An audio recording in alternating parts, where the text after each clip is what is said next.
Pierre Poilievre is calling on the federal government to change election rules to prevent candidates from essentially flooding the ballots to confuse voters. And that's exactly what's happening right now in the by-election Poilievre is running in the Alberta riding of Battle River Crowfoot, where more than 100 candidates will ultimately be listed on the ballot. Some of these ballots many meters long when they're actually all printed out.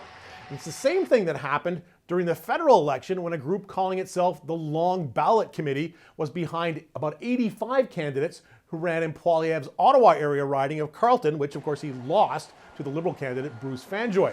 Poilievre today posted a letter on social media that he'd written to Government House Leader Stephen McKinnon saying that the practice is a scam and a deliberate attempt to confuse voters and undermine confidence in our elections. He wants Elections Canada's rules to be changed to make it harder for these kinds of candidates to get listed on a federal ballot. And he's proposing raising the number of signatures that they would require to become a candidate from the current 100 to the equivalent of 0.5% of the riding's population. So, depending on the size of the riding, somewhere around 600 to 800 signatures would be required, a big increase from 100.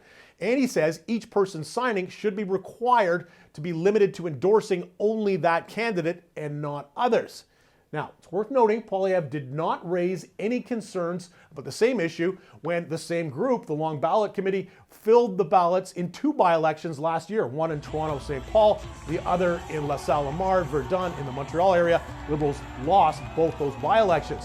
Now, to change the rules, as Poilievre would like to see done, that would require the House of Commons to pass legislation that would amend the Elections Act. That does not really seem to be a big priority for Mark Carney's government right now.